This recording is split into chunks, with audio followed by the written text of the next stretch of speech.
Phil, in your presentation today, you talked a lot about potential. How do producers create high yield potential? Doug, there's certainly a lot of elements that I would suggest that come together to create potential, but it obviously starts with good quality seed, preferably certified seed of a higher yielding variety. I then suggest that that seed is treated with a seed treatment fungicide. If it's planted very early, I might suggest a seed treated insecticide would also be appropriate. If you've got good seed that is treated with a fungicide and or an insecticide, we then need to move forward and make sure it's planted within the ideal window. And lastly, I'm going to suggest it's planted to a uniform seeding depth.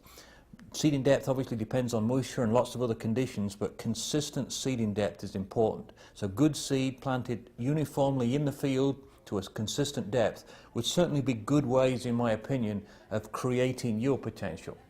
What impact does no-till have on fertility rates? No-till can have a huge impact on fertility. Generally, the soils are cooler in a no-till environment, especially an environment with heavy residue levels. So when the soils become cooler, the relative availability of a lot of these soil nutrients become lower. So it's obviously important to do a rigorous soil testing system.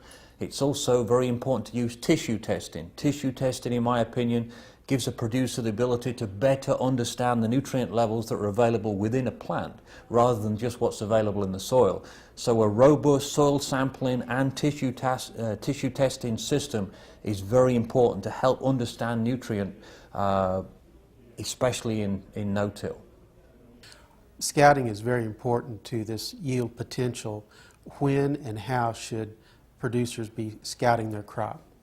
If you look at the areas around the world that have the higher yields, those producers are either scouting the fields themselves on a regular basis or they are employing an individual to come in and do it. The higher the yield potential, the more rigorous a field scouting system should be. But certainly in Oklahoma and Kansas, it's important to look at the fields at a regular interval during the critical stages. And I'd normally define the critical stages anywhere between jointing and flowering. That would look at insects, weeds, diseases, and especially the later season diseases such as head scab or the potential for head scab and leaf rust late.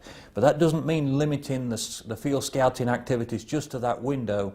Those would be the events or the window of events that would be best for the producer to understand what's going on in the field. And should that scouting start even in the fall before the crop goes dormant? I look at fields myself. I'm a crop consultant and I will generally look at a lot of fields 10 or 12 times during the year. So yes, we'll look at fields prior to drilling to make some decisions with regards to burn down herbicides, for example in no-till.